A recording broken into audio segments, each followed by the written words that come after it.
In this episode of Marie TV, we do have some adult language. So if you have little ones around, grab your headphones now. The goal is to be able to make room for all of your human experiences and not be reactive. Yes.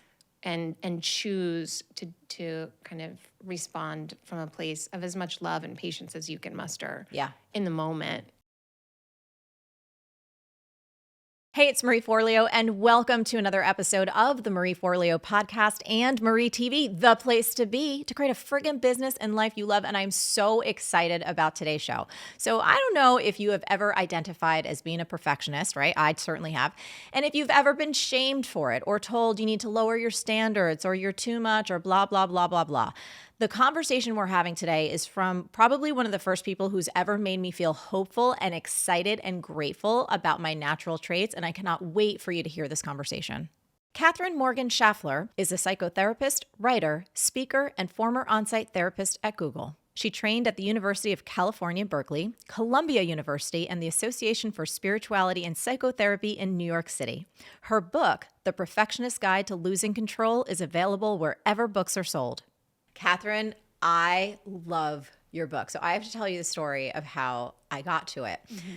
So I get a lot of books, right, sent to my house. And most of them are sent from publishers or whomever, and they're not necessarily requested. And I remember one weekend I was home by myself. Josh wasn't there. And so I'm going through like this huge stack of mail, and your book was included. And there was something in it because I wasn't aware of the book. You know what I mean? I wasn't necessarily expecting it. And so I sat down at my desk and I was like, I feel like I really need to read this. Like this, what a cool title. And so I started reading it. I was like, oh, wow. I was like, I have never heard anyone talk about perfectionism in this way. And so I'm into it. And then all of a sudden you mentioned me in the book. And I was like, wait, what? And it was such a cool moment. And it made me like laugh out loud. And it really gave me so much relief. And like, it made me want to get up and cheer because I feel like so much of my life and so much of the messaging that we've received culturally, especially as a woman, is you have such high standards, calm it down, lower it down, and been made to feel like I'm wrong for being like, the wonderful creative maniac that I am. And you are the first person really that made me feel like, oh my God, like who I am and what I am naturally is like a superpower and not this defect. So thank you. That's such an incredible story. I don't know if that means you didn't get the email that I wrote to you, which I'll send to you. You'll get a kick out of it. Yes. Because yes, you are such a dynamic person, and I put you in the book because you're such a great example of someone who takes their ambition and really broadcasts it in a way that gives other people license to do the same. It certainly has had that effect on me, and so it's such a full circle moment to be here with you. Yeah, and I chose this. I see that. Like this is very purposeful. And I remember when Erin was showing me all the potential looks of, I was like, I want that sweatshirt right now. So, you write. Part of the urging to stamp out perfectionism in women arises because perfectionism is powerful energy. And then I'm smashing together sentences from another section, and I have this bolded. Do not allow your ambition to be pathologized. Refuse to apologize for or disguise your insatiable desire to excel. Reject the notion that you need to be fixed. Reclaim your perfection now. Yes. Like hell to the friggin' yes. Whatever you want to say, comment on that. All you. Well, I mean, you can't be a perfectionist without being ambitious. And you can't be an ambitious woman without being expected to make your ambition palatable in some way or straight up hide it or lie about it. Women who seek power and influence are seen as power hungry, and men who do the same are seen as alpha males. And there's just all of these double standards that, to be honest with you, felt so outdated. When I was writing the book, I had these moments of like, do I still need to include this? Is this still relevant? Because I feel like we've been talking about this enough to where maybe we've poked enough holes in it that it doesn't need to be, brought up again. And then something would happen in the news or in some other way that would make me be like, nope, we still have to address all of these ways that gender performance is communicated to us as women and men and non-binary people. This is how you should behave, and this is how you should not behave. And to your point, women are constantly told in 1,000 ways, you're doing too much, pull back, unless you're operating in a realm that is not in competition with men, which is why someone like a Martha Stewart or a Marie Kondo, we can say they're such a perfectionist and it's wonderful and let's celebrate them and syndicate them. Because if you look at Martha Stewart's company, it's based on archetypal homemaker interests, right? So it's like wedding palettes, brunch in a pinch, all of this stuff, which is publicly acceptable for women to be ambitious about. And in those instances, it's like, more power to her.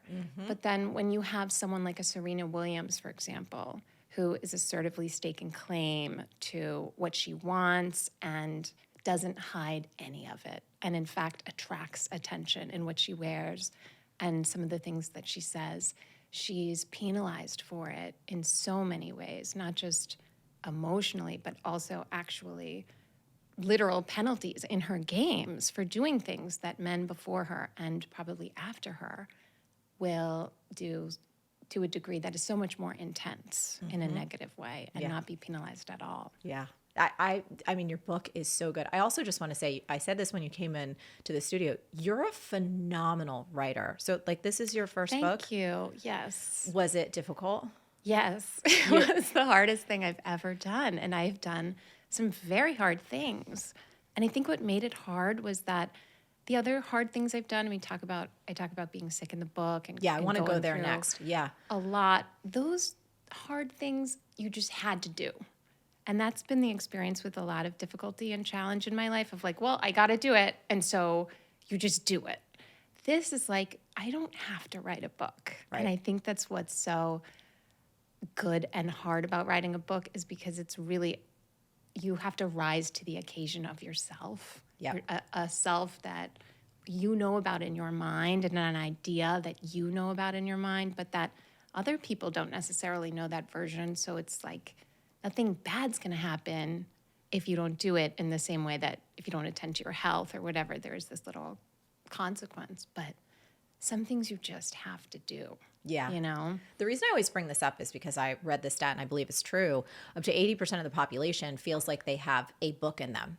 And most people don't ever actually write the book and get it out. So as a writer myself, I remember Everything is Figure Outable, my last book, like, not that it almost killed me. That's very dramatic to say, but I struggled. You know what I mean? I was on the struggle bus, and I always love talking to writers because I'm curious. I'm always curious about everyone's process. So hard. Yeah, it's really, really hard. But you are a beautiful writer, and I really hope that you continue to write because it's a very unique voice that you have, and I read a lot. So Thank you. Let's go to how your own journey helped you start to realize how attached you were to this sense of control. Yeah. And that with the diagnosis, you were like, oh, you really saw yourself. And I'll just say at the same time, like, I feel like as a young person growing up and even in my like early 20s and stuff, trying to control things. Oh my God, that was like the label I wore all the time. That's what the other thing that attracted me about your subtitle was, oh, losing control. Yeah. Yes, please. Yeah. It's so cliche. And the cliche of it still bothers me that I didn't realize how much control I had or was trying to hold on to until I lost it. Because I didn't experience it as being controlling in the moment. I experienced it as being responsible, Totally. as being driven, as being disciplined. Like a leader, you're taking care of everyone. Right. Got your shit together. Right. But it was really, I lost so much control so fast that I didn't have time to translate it into anything other than what it was, which was, oh, I was doing all of those things because I was afraid of something. It was all coming from a place of fear. I better get my career together, or, I don't know what was going to happen. You sometimes don't even know what the fear is. Totally. When you're operating from a place of fear. And I know this also sounds cliche, but I'm grateful for that moment of time because in the sliding doors version of life where I didn't get sick and just stayed on that track, that's the gift of a crisis. Is Yes. that it's like a call to action, and when everything in your life gets dismantled, you really have to reconstruct it. Yep. And it's rare that you reconstruct it in exactly the same way it was before, because you are no longer the same person that you were before. And what was your diagnosis? How old were you, and what So what I was went down? 33. I got diagnosed with this rare condition called gestational trophoblastic disease, which is like highly treatable, 95% treatment rate, whatever. And then, when you hear something health related, it's like in 1% to 2% of people. Yes. And I kept being that 1% to 2%. And so all of my doctors were like, we're just going to do this and then it's going to manage it. We're going to do chemotherapy. And it wasn't radiation therapy, but I lost a lot of my hair. And, I was at Memorial Sloan Kettering for a good chunk of the day for many, many months. And then it ended up just echoing into my life more and more. I had to have a hysterectomy, like all of this stuff, which I know you have gone through, that every time that I thought it was under control, it wasn't. Yes. And so it was just a constant recalibration. And at some point, you really have to just calibrate fully internally. Yep. And I've had to do that before in lots of other ways in my life, but not in this way. And so it was just a wild moment, And did it drive you deeper into your work as a psychotherapist, and specifically around investigating and really understanding perfectionism? Yeah, because I was like noticing a difference between the clients that I've worked with. At the time, my practice was on Wall Street. So Yeah. I was working with really ambitious women in big law and finance, and they had such an energy that they brought to the room that was so electric and all at once, like constructive and destructive and just so brimming with potential. Yeah. And I started to notice a difference in myself. Being with them? Yes. Yeah. Like I started to feel more muted because I was trying to do what everyone around me was telling me to do, which is you need to work less. You need to like calm down, take a bath, sit in the bath, do nothing, meditate, don't think about anything. And that's not how I process things. Yeah. I'm a walker. That's how I process things and move through things. And I don't like doing nothing. Yeah. We're going to talk about that, by the way. I have to Yeah. interrupt you for a second. One of my dearest friends in the world, I've known her forever. And I remember I was struggling once. She's like, Marie, you need to take a bath. And I was like, fuck off. I hate fucking baths. Yeah. I just remember the experience of having so much rage and my friend trying to help me. And I was like, nope, Yeah. that doesn't work on this thing. Yeah. And I actually love a good bath, but I don't like forced. Correct. It's Totally. like the thing about a good bath is you haven't had a good bath in weeks and then you do, and then it's nice. But every day and what it feels like so contrived. Yes. And then it stresses me out more. And so I was exhausting myself trying to be this version of healthy that people were telling me was healthy. Yes. And that's why I started feeling like I was fading out, and my clients were just so magnetic in so many ways. And I was like, what is happening here? And that's where I got to all the things that I put in the book. Yeah, and let's talk about that too, because I thought it was really fun. When I started peeling into the book, you have created 5 different kinds of perfectionists. So let's talk about those 5 types and the value of knowing your type. And I love too, for everyone listening, at the back of the book, you say very, very clearly, it's like, hey, these are constructs. Right. These are not this is something that you've created based on all of your experience, all of your training, all of your clients, but it's not made to quote unquote stick us in these perfectionist boxes. It's just to kind of explore these notions of tendencies and to give us footholds and toeholds into seeing oh, great, here's ways if I tend to lean in this flavor, these are some things I want to explore. And so I love it. So walk us through the 5 types. Yes. Okay, so we'll start with classics. Yeah. Because I think the classic perfectionist is what most people think about when they think about perfectionism. And like perfectionism itself, which can be really, really wonderful and you can use to your advantage and can be really, really destructive and just pull you down. Each of these types have their advantages and liabilities. So the advantages to the classic perfectionist, these are people who are very put together, right? They're highly reliable, very disciplined. They do what they say they're going to do when they say they're going to do it in the way that they said they would do it. And that's great. On the con side of this type, they can sometimes operate in a way that doesn't necessarily engender a lot of collaboration. Because a classic perfectionist is like, well, I really want to get it done well, so I'm going to do it myself. Yes. And that doesn't lend itself to feeling connected to people. So classic perfectionists can feel really taken for granted because it's like, oh, she'll do it. She likes doing that, you know. And even if you like doing something, that doesn't mean it's not hard. It doesn't mean you don't want appreciation. And people can often feel like they're kind of haughty or living in their own world, right? So then we have the procrastinator perfectionist. And the best way to explain this is they want the conditions to be perfect before they start. Ooh, you're going to get a lot of people with that one. So these are people who are really thoughtful, take great preparative measures, can see something from a 360-degree angle, and can think about all the contingencies that might unfold. The problem comes in when their preparative measures spill past the point of diminishing returns. Yes. And they are preparing too much and they're not actually doing the thing that they want to do. So it creates a kind of paralysis. And the counterpart to the procrastinator perfectionist is the messy perfectionist. That's me most of the time.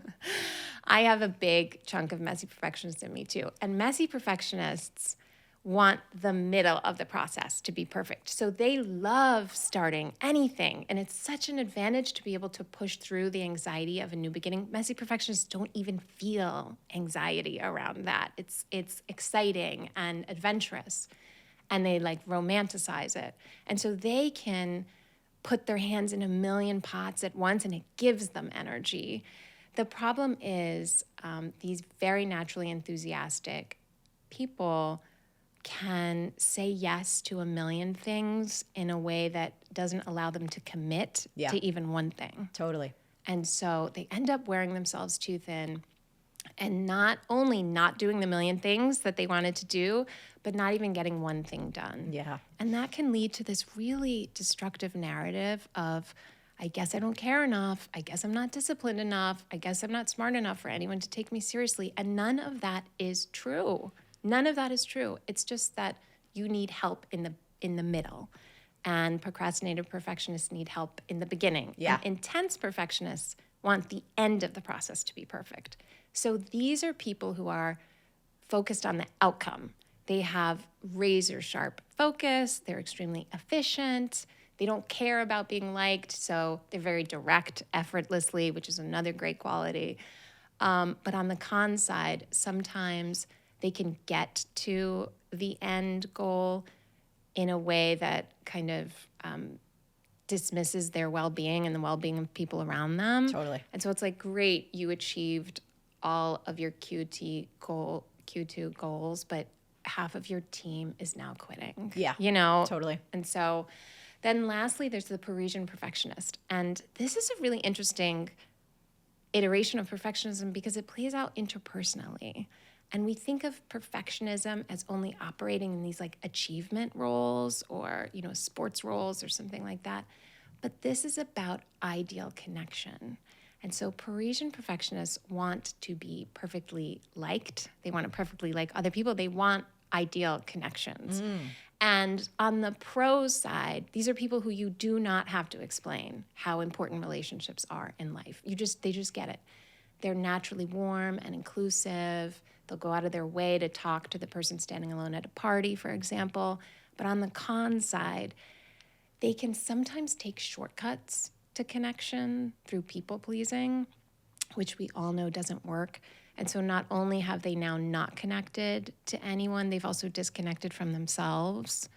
And that can just metastasize into bad cycles of people pleasing.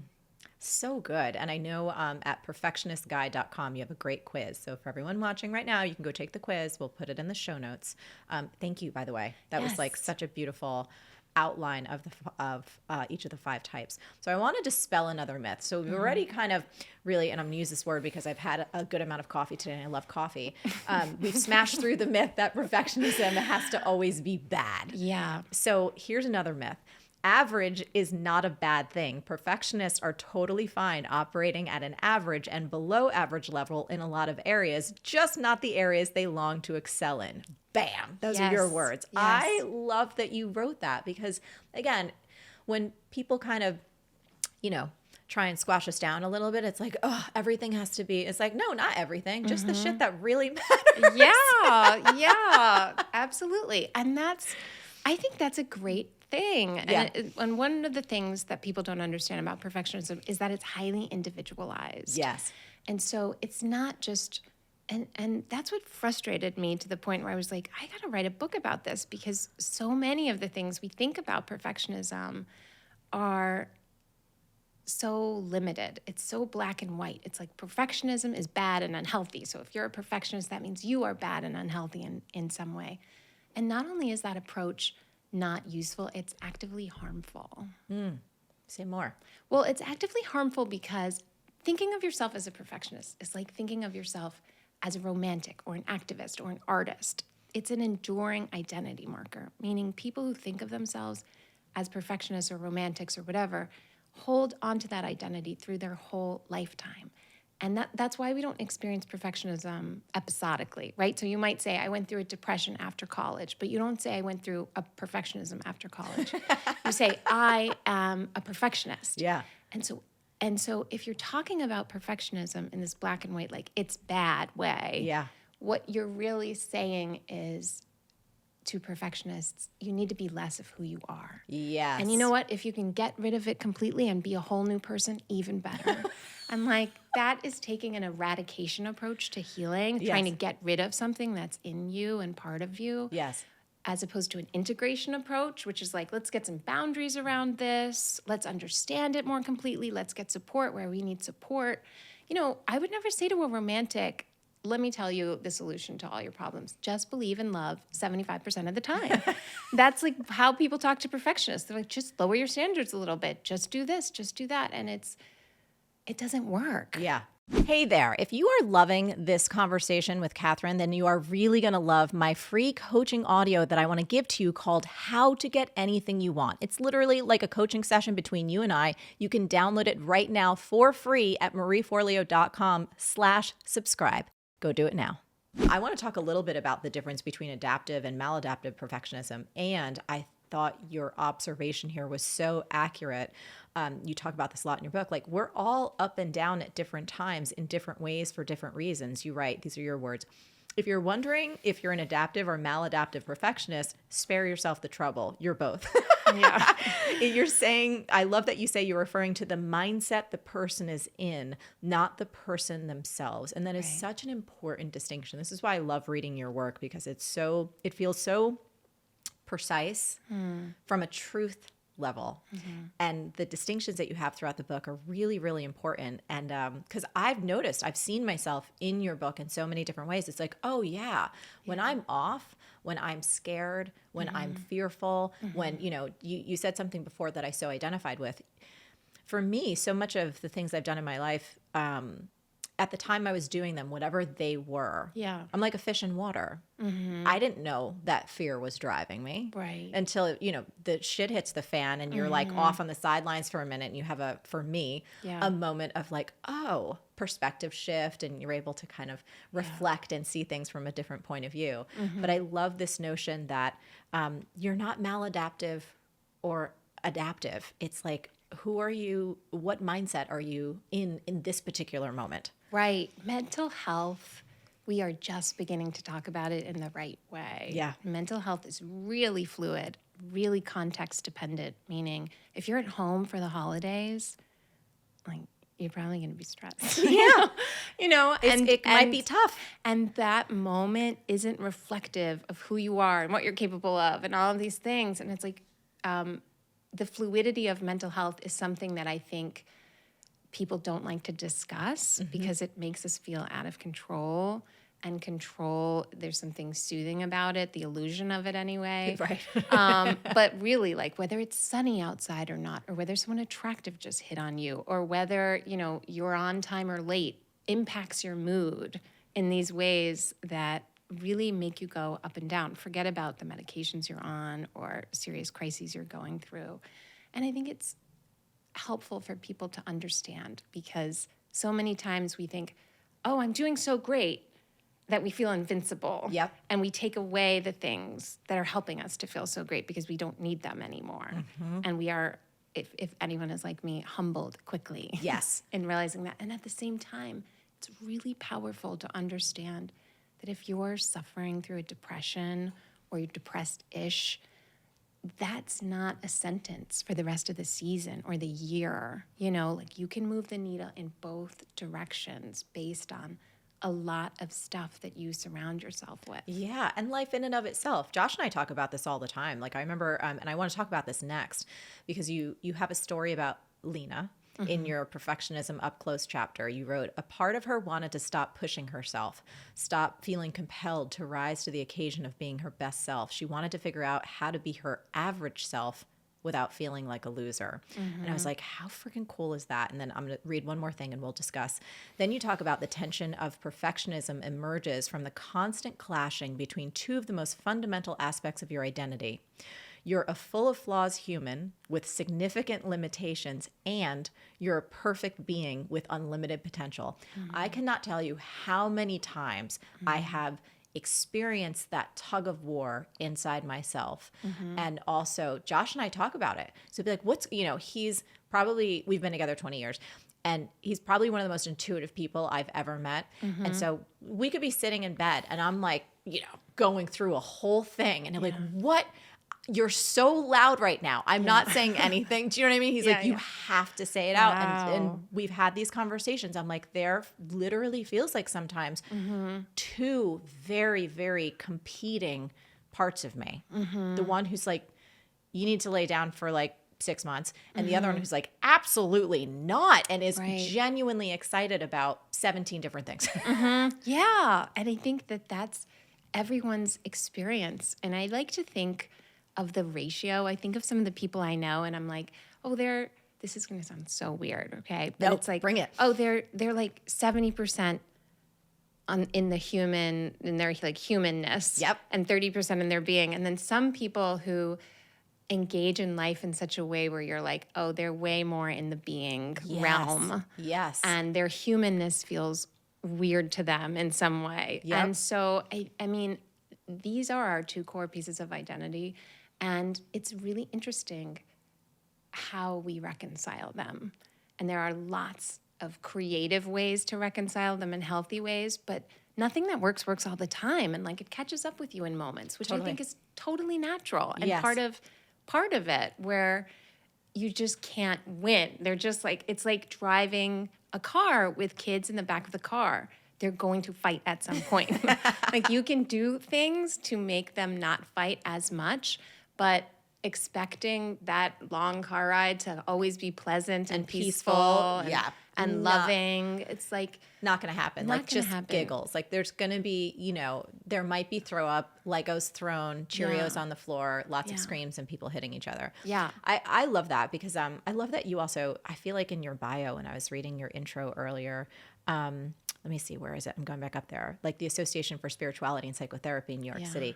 There's such a beautiful, in my perspective, spiritual undertone to all of your work. And I really, really appreciate that. And in this conversation of like the two parts of us, I've been thinking a lot about it lately. It's like the divine aspect of who we are, the being, versus for me, the personality, the ego, the mind. It's just like, the clash of those two things. It's fascinating to witness. Yes. It's funny that you're bringing this up because when I approached agents with this book, the original proposal title was called Truce, Making Peace with the Human in Your Being.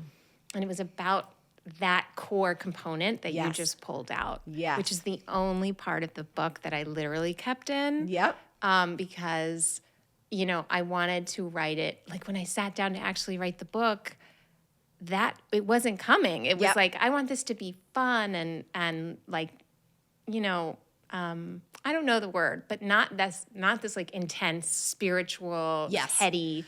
You accomplished, I would say goal accomplished because I laughed a lot in your book. I'm gonna read you something else you wrote, which is brilliant. A misconception about being present is that presence equals happiness. You can be present and feel tired. You can be present and feel heartbroken. You can be present and not feel ready. Presence guarantees freedom, not happiness. I was like, damn. Freedom is my number one value in life. And when I am fully present, like part of reading this made me, I was like, oh, that's what it is. When I'm fully in the moment, I feel 100% free. And there are certain activities I do, like dance, for instance, where I'm lost in it. I'm like, oh my God, I start crying. Like half the time I cry in my hip hop class. And I'm so grateful that it's so dark and everyone is so sweaty and we don't know what the hell's going on, that they can't see me. Yeah. Because it's so much freedom. Yeah. So many people cry in yoga. Yeah. And not just at the part where you lay down. Yeah. But in random parts. And they will literally come to therapy and say, something's wrong. I was crying. And I'm like, no, nothing's wrong. You were just free. You're just having a moment with yourself. Yeah. And there's something beautiful about that. And you're kind of expressing that in some way, or your body is. But yeah, I don't like the myths around what it looks like to be present or healthy. Yes. It's strips down what it means to be a human being and turns us into these like templates that it prizes neutrality over feeling alive. Yes. And I don't value neutrality. It's not important to me that if someone says something that is potentially really triggering to me, that I understand how to hear it in total neutrality.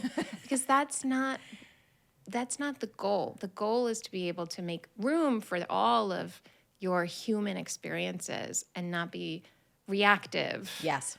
And choose to kind of respond from a place of as much love and patience as you can muster in the moment, but neutrality is not it. And neutrality and mindfulness are like smashed together in this way in commercial wellness sometimes, where I'm like, that's not what it is. No, thank you. Yeah, no, it is. It's devoid of nuance. It's very plastic. It feels extremely superficial and not realistic at all. Yeah. I love this. This was fun. I love this subtitle that you had. I want to talk about the greatest form of power, surrendering. So you write, surrendering is the ultimate loss of control and the greatest form of power. Surrendering is not conceding defeat. Surrendering is conceding to potentialities beyond your imagining. To surrender is to affirm that you're not alone. Surrender is a prayer that says, I'm open. Yeah.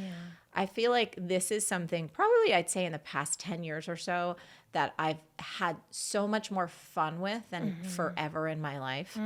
Early on, I absolutely had an association of either surrender or rest, which we're going to get to next, with weakness. You know, like a feeling like, oh God, no, I'm not going to surrender. Like if I surrender, not only am I going to lose control, but everything, like, y'all don't have it. Yeah. Like, what an arrogant standpoint, but that's the truth of how I felt. It was like, I can't trust y'all. Like, I need to get this done because I haven't seen you perform to the level that I think is good. That's just me being real. It's also about feeling like a caregiver. Yes. And a lot of people who are in a role where if you mess up, the company is no longer going to be able to make payroll, and then all of these people's lives are going to be disrupted. And then, so it's very easy to conflate the sense of surrendering with giving up. Correct. Or being reckless, not just with your responsibilities, but with other people. Correct. And it's a totally different thing to the point where it might be opposite, It might be the opposite. But that surrender notion for me too has also been really great about the prayer of saying I'm open. Yeah. And being willing to stay connected to something beyond myself. It's been really important. Okay, so before we wrap, I want to talk about the power of taking a break. So perfectionists do not like doing nothing. We know that. But eventually everybody hits a wall of exhaustion. And I just had this conversation yesterday. So we were doing Marie TV's yesterday, and we were doing a bunch of Q&A Tuesdays. And so I was connecting with someone in our community, and I could, when you feel and you're like, oh yeah, I get that. And she was at a point, she will, I think, like this conversation, but we were talking about, I was saying, hey, I'm just going to invite you to maybe allow yourself to rest a little bit, because based on everything she was sharing, she is not only an extraordinary caregiver, cares so much, responsible for so much, but she was starting to notice and feel like, oh, it's a season of change, but not necessarily feeling like she had permission for herself to slow down. And I could tell it was really confronting. So let's talk about the different iterations of rest in addition to physical rest. I loved this, and that it's not a 4-letter word. So you have decompression, playing, and restoration. Let's break those down. Yeah. So I think if you think of, well, maybe we could start with productivity, right? Which is becoming the dirtiest word in wellness, which I can't stand that approach to it. And I think if we put some elasticity around that word and think being productive happens when you're able to operate from premium energy. And so anything you do that brings you to a place of operating from premium energy is productive, right? And so that means that if you take a nap and that nap restores you and you wake up from that nap and, go out with your friends because your value is high quality relationships, or you write because you're trying to write a book, that 1 hour of rested you is going to be more productive than the 10-hour version of you that is burnt out, resentful, hungry, tired, all of those things. And so it's really about getting 30,000 feet in the air and saying, what do you want? What are your values? And then approaching those values from a place of premium energy. And I use this framework of, instead of time management, focusing on energy management, Hell yes. which comes from this life-changing article I read in Harvard Business Review by Tony Schwartz and Katherine, oh God, I'm forgetting her last name. It starts with an M. It'll come back to me. But anyway, they were talking about how it's not that we run out of time. That's not why we don't do things. It's that we run out of energy. So it's not that you didn't have 15 minutes yesterday to respond to your emails. It's that when you arrived at those 15 minutes, you were so burnt out that you were like, oh, I just can't. And so you just scrolled on Instagram or you turned on the TV or whatever you did. And so if you think about going through your day and taking rests in such a way that this is going to give me energy, then you're going to be able to turn the volume all the way up on premium energy and get done so much more. And that looks like decompressing, right? Emptying out. You got to empty out, because the things that fill you up and restore you, if you haven't emptied out first, they have nowhere to go. Totally. No room. room. They have nowhere to go. So you decompress, emptying out. That looks like, for me, watching TV. I like watching action movies to decompress. I like zombie movies to decompress. Oh, I never knew that. Yeah, like really good zombie movies. Walking, Yep. Things like that. And then restoring is something maybe a little more active and that engages you on a multisensory level. It looks different for everybody, but there's a formula to it. And it's really, any way you shake it, you need to rest. And I loved, so for me, when I was looking through this framework, like the passive and the emptying out, it's like, you don't have to feel guilty about that at all. Yeah. And the playing, the active relaxation, like I identified so many things when I was reading this chapter, like filling myself up through dance and through fitness, also through cooking a really good meal. Like there's certain house projects that I get so much energy from, and I'm like, this is technically work, but it's not. I just come back to my actual quote unquote career work feeling like woo when I just did it, and that equals restoration. Okay, so before we wrap, is there anything that we didn't hit on? Because I guarantee you, Katherine, we have such a huge population of amazingly powerful, ambitious perfectionists in our audience. Is there anything that you want to say before I have you read from the end of your book? Well, one thing that I put in the book was about different kinds of help. And I think sometimes when we're in a place where we need help, we think of it as such a grand task, right? We think of it as an emotionally vulnerable thing to say, I need help. But sometimes the help we need is actually not emotional help, right? It's not validation in certain ways or for someone to understand or see us and all the deep stuff. Sometimes it's like informational help. Like, how do you submit this license?